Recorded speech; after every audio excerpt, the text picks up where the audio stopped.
La ley vale Ninguna para el ley porvenir. vale para el pasado. Entonces esta constitución no vale para este periodo. Pero tampoco vale la constitución anterior porque es una norma muerta. Sí. O sea, la anterior no se puede utilizar ni puede ser referente para nada.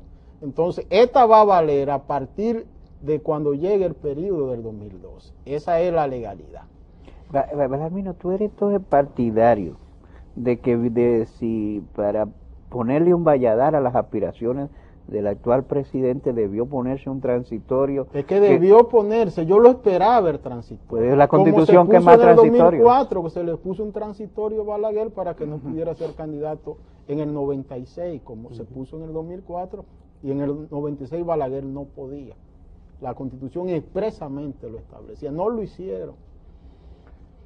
Pero esa es una legalidad, un liderazgo, y quienes asesoran un liderazgo en el contexto de la democracia, entonces van a la legitimidad y toman el parecer del cuerpo electoral de la nación. Entonces ahora se gobierna más apelando a la legitimidad que a la legalidad. Inclusive si de algo tienen que cuidarse los gobernantes hoy, en el mundo que vivimos, es de los juristas. Deben buscar más consejos de cientistas políticos que de abogados juristas.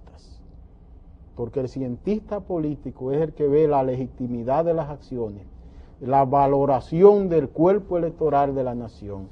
El abogado se va a la norma. A la norma a veces hasta muerta, concebida en sus elementos literarios, y no en lo que dice Lasalle, en la norma viviente, activa y cotidiana.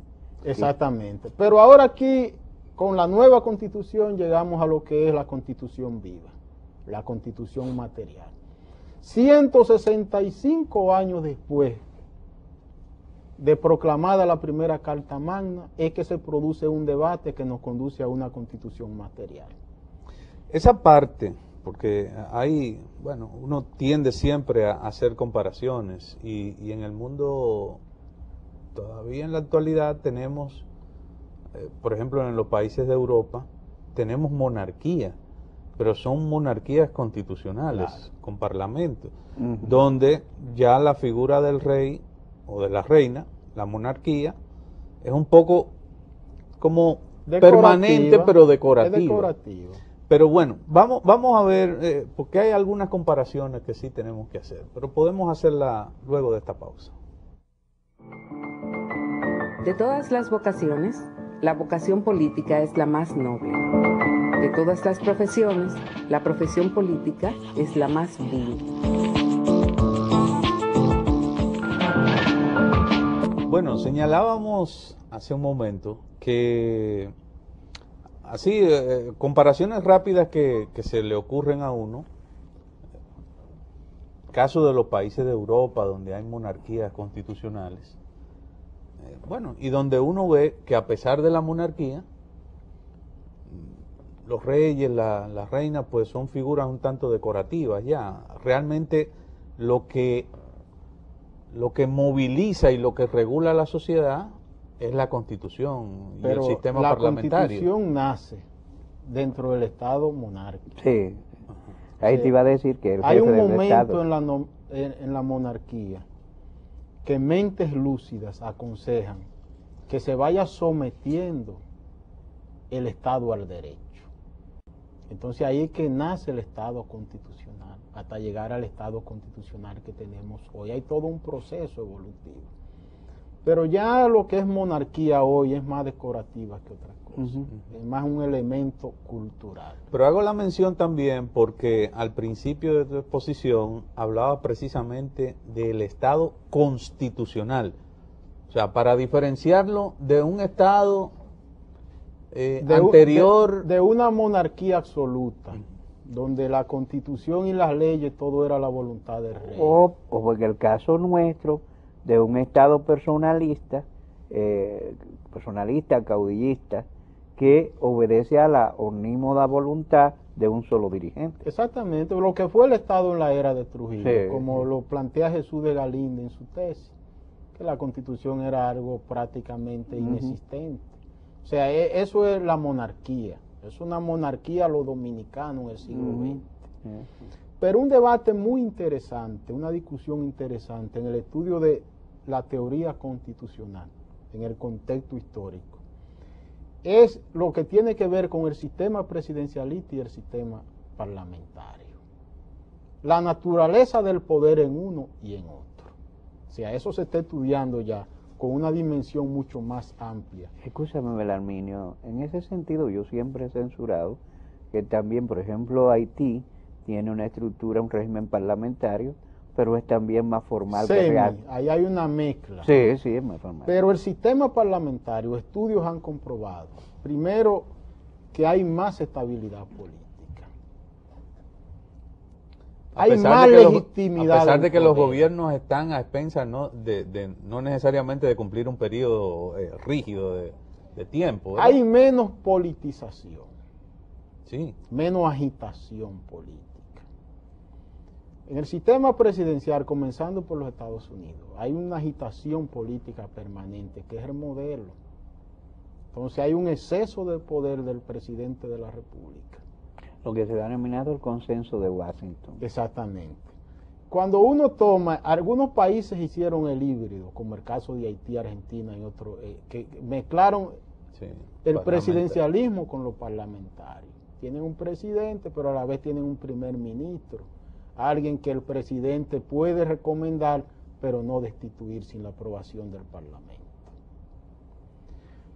Pero Belarminio, en el Y caso con la de- ventaja de que se encarga de muchos de los problemas realmente administrativos La y ejecutivos gerencia. permanentes. La que gerencia. no En el tienen. caso de Haití, en los últimos intentos que ha vivido ese país de constituir un régimen de cierta duración, ha sido precisamente la designación del primer ministro lo que ha provocado fuertes tensiones y conflictos entre el Ejecutivo Y el Legislativo. y el Legislativo.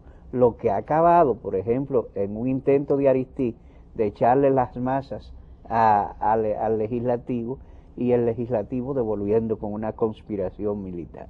exactamente, porque ellos no tienen cultura para ese sistema que han implementado. Como ellos tienen una influencia de Francia, ellos se han puesto un traje que no es para ellos, inclusive muy complejo. Sí. En la enseñanza del derecho constitucional, por más de 100 años estuvo estancada, achatada el concepto, no evolucionó, porque la democracia no evolucionó. Cuando tú tomas la primera constitución dominicana de 1844, ves que ahí nacemos amparados en una democracia representativa, pero eso es solo en los papeles. Todavía 150 años después, tal democracia no existía. Por eso entonces la constitución era algo que estaba por ahí en una gaveta. Y en un momento dado un presidente, o por ejemplo Trujillo, te buscaba a Peñavalle para que le redactara algo o produjera una pieza memorable ante la Asamblea Nacional. No era más que eso. Ahora en la República Dominicana, a partir del 2007, es que se suscitó un debate profundo que creó una conciencia constitucional. Sí, que se hizo un ejercicio ajeno a nuestra tradición política. Las reformas constitucionales nuestras eran o resultado de urgencias y conciliábulos, o un traje hecho por algún dictador de turno. Exactamente. Este tuvo consultas populares, debate, discusiones. 38 reformas. De las 38, 5 fueron en momentos constituyentes. Momento constituyente, que es una categoría que está en ese texto, el único texto que la tiene, es una creación nuestra. Momento constituyente es cuando la reforma de la Carta Magna es compartida por la mayoría de la población, o por una parte importante. De esos 5 momentos constituyentes, 3 fueron por pérdida de soberanía nacional. Uno fue después de la salida de la tiranía de Trujillo. Y el único momento constituyente en que la población se integró de lleno, todos los sectores, en un debate, fue el de ahora, que dio como resultado la Carta Magna promulgada el pasado 26 de enero. Que hasta ese ejercicio, aunque tenía toda la oportunidad, toda la cancha para que hubiese un vuelco